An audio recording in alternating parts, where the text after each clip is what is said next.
Yay! We finally put in all of this energy to planning everything out, and now we get to the meat and potatoes of the actual activity. Going back to that intention, we've set ourselves up, we've written the introduction. Now we're actually finally going to get to what it is that we were actually planning to do. We want to ensure that at this stage, there is a keeping in mind developmental milestones, where the children are, what it is that we're hoping to achieve. Everything goes into this step by step and presenting something systematically. If you were going to do a cutting exercise, you wouldn't just throw scissors on you wouldn't just introduce them. Oh, we're going to be cutting pictures out so we can make a collage today. Okay, great, based on spring. You wouldn't just then put scissors out and say, have at it, unless, of course, they were 4 or 5 year olds and you're a little bit older. But if this is an introduction into scissor cutting and collage making, then it would be a little bit more systematic. Even with some olders, it might be important to kind of review the roles. Oh, we're going to be cutting out these pictures. We've talked about spring. I have these pictures for you. Here are some scissors. Remember, when you hold the scissors, that you hold them by the bottom, not by the top, and scissors are only for the paper. And then demonstrate some of that cutting that happens, and children will then start participating in that. You're handing out scissors, you are demonstrating cutting, you are talking and asking open-ended questions about what they're cutting out or what they're choosing to do. And so that is the step-by-step interactions of this primary part of the activity. And even when it is adult led, there still is a step back and allowing children to participate. Even if you are reading a story, if it is part of an activity, you are going to be asking questions of the children, because an activity is an intentional teaching moment, and that intentional teaching moment should be collaborative between you and the children.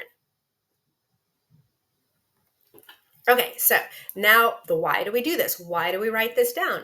Writing this part out can support you in finding any gaps in your thought process. It can be very helpful when you're going through this step by step. Oh, I'm going to be handing out scissors. Oh, I'm going to write down reminder about scissors and how we use scissors. Remember, and you can even put in there, remember that somebody cut their hair yesterday with scissors. So we want to be sure to remind people that scissors are only for paper.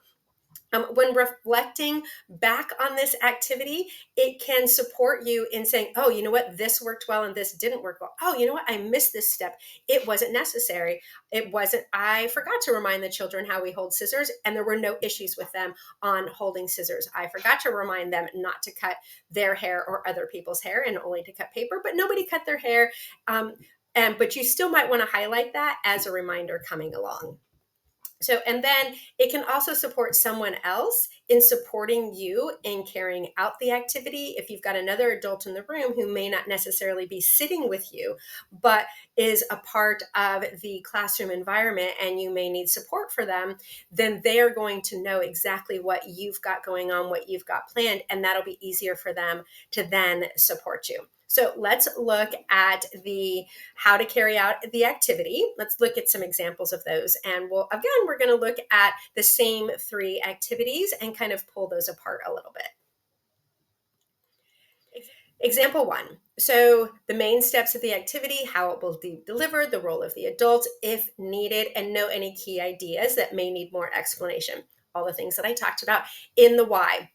This goes back to that infant example of each baby will be held individually or seated securely on a practitioner's lap. The music plays, the practitioner will sway and bounce gently with the rhythm of the music, have conversation with it. For older children, they actually name the older children.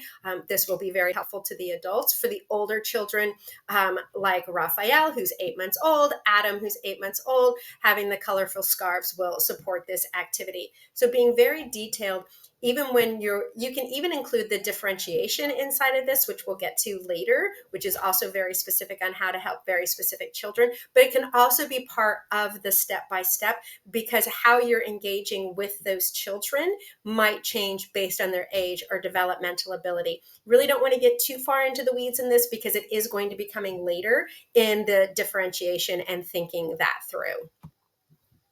So ones that aren't as good. So this one is, how will the activity be carried out?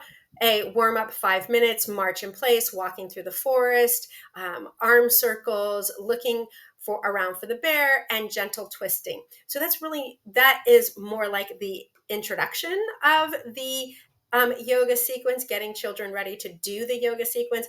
What would have been here is what would have been a better solution is to read through the yoga script. Now, the yoga script for this activity is provided later. It just really should have been provided here as an addendum of, please see yoga script, so we would know where to find that.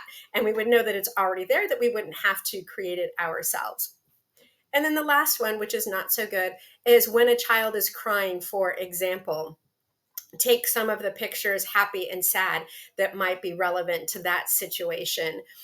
That is the main steps of this activity, but what is described here is actually best practice that we should always be doing for each child who is having an emotional dysregulation. So this is just steps of a best practice, not an intentional teaching moment. It is also very difficult to teach about feelings in the moment. It is often easier when everybody is regulated and calm to be reflective back to when I was sad or when I was hurt, when you're talking about 4 or 5-year-olds and how that reaction manifested, and having that understanding of feelings and emotional upset. And that can also lead to the creation of an understanding of empathy. That is not part of what we're doing here of what's described here for this intentional teaching with this activity plan. So keeping that in mind of the main steps is it relevant to what you're actually saying that you're going to be planning to do? Okay, final reflections and future steps. This is it. This is where you kind of go, oh, yay, I've got this all finished. There is a couple of things that we still want to continue to think about as we're writing an activity plan, but this part, you might actually start with this part and then go backwards. I find when I'm writing activity plans, I don't necessarily go in sequential order as it's written on the page. It's written on the page in an organizational way to read. It's not necessarily written on the page in a way that I actually write it. The most important thing is when you're writing these activity plans is to write them in a way that feels good to you. Don't get bogged down on the order that it's listed. Try to organize your thoughts in a systematic way. And that's what this main part is for. So we're going to talk about differentiation and conclusions and wrapping everything up. So let's get moving to that now that we've got this done.